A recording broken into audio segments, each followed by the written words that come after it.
Ryan, how pleased are you personally with the way you were able to finish the season? Yeah, very pleased.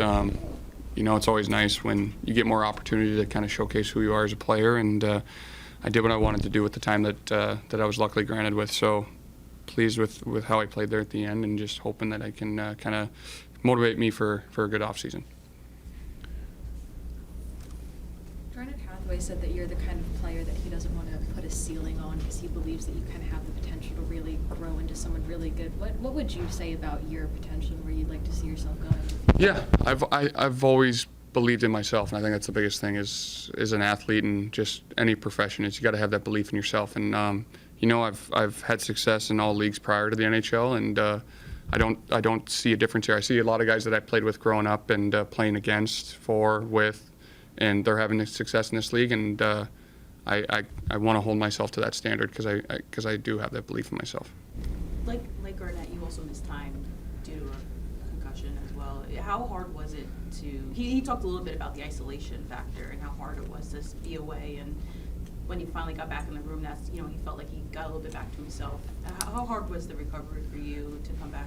Yeah, that's probably the hardest part is just the difference. And I mean, during the season, you're with the guys all the time. You're at practice. You're going to dinners, this and that. But for me, yeah, it's definitely a step back, and so that's kind of the normalcy that you miss out on. And I think just doing as much as I could to stay normal in that sense, whether it's going to dinner with guys or just hanging out, not isolating myself too much, I think is a big thing that I've learned through those injuries. And yeah, I think I've handled it well. And at the same time, I'm grateful that I'm back to how I am.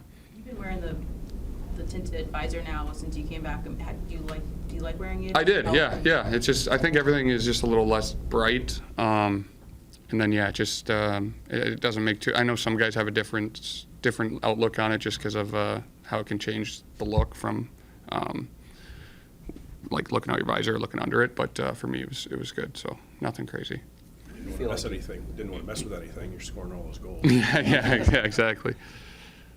Where do you think you guys are at in terms of closeness to taking the leap? Obviously, last year you guys get to game 82. This year it ended a lot quicker, but it does seem like when we talk to the guys that you guys think you could get back into playoff contention pretty quickly. Yeah, it's tough. I've always believed in the group of guys that we put together here and we created. I think the biggest thing that we have going for us is that connection between one another. I mean, we truly are friends, and I think that means so much, not just in sports but in life.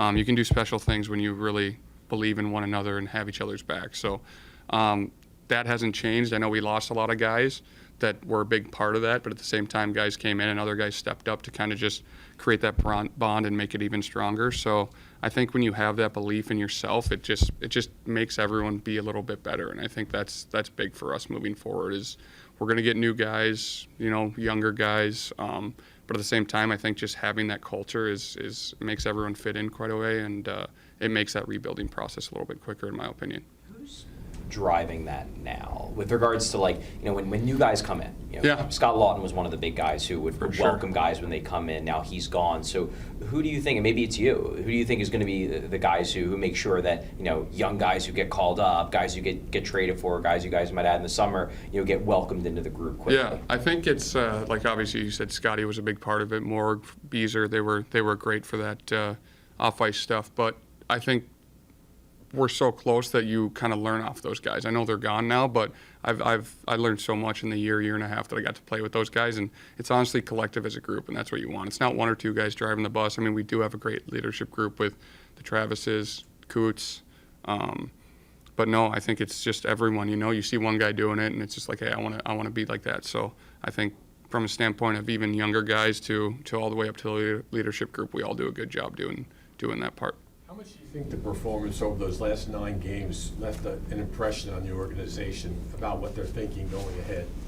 Yeah, no, I can't speak on what they're thinking, but I do think that I did what I could. I proved to myself and to others that I have more in it, and I've always believed that. So I'm happy with how it all played out. What is something that you or a couple of things that maybe like to work on for next season?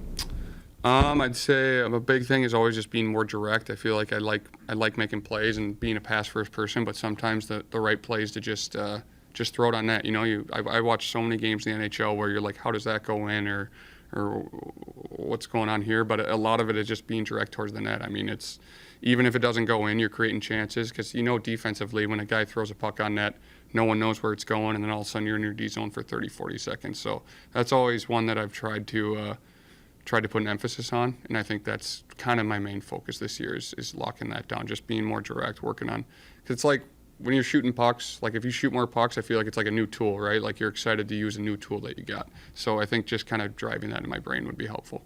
You played a lot with Jacob Peltier down the stretch. What was he like as a line-maker? Yeah, he's great. You know what you're getting out of him. He's an energy guy. I love the type of guy that he is off the ice, but on the ice he's the same way. He's always engaged. He works hard and he cares, which is so important in this league. So I have nothing but great things to say about him as a teammate and a line mate. I had a ton of fun playing with him. Ryan, if the team hires a new head coach, how intriguing is it to have maybe a new voice also kind of blend in with what you guys already have in terms of culture and foundation? Yeah, for sure. I think whoever comes or whatever they decide will be the right choice for what we need. And yeah, I don't know what to say about what it's going to be like, but I think that we have a great foundation for them to build on. What was it like having Bradshaw as the forward coach, switching from the other end, Yeah. one end to the other on the bench? No, it was definitely a change of pace. He's I have nothing but great things to say about Shazi. I think he's a great person, but his hockey intellect is off the charts. He knows the game so much more than a lot of people that I've met, and I think that's outstanding. I mean, because when you're having conversations with him, he keeps it real, and you know you can learn a lot from a guy like that. I mean, it started last year for me on the PK. You know, I can see how detailed he was, and it wasn't just saying things to say things. He truly meant them, and it truly helped my game. So seeing him as a head coach, I think he did a great job, and I was very happy for him.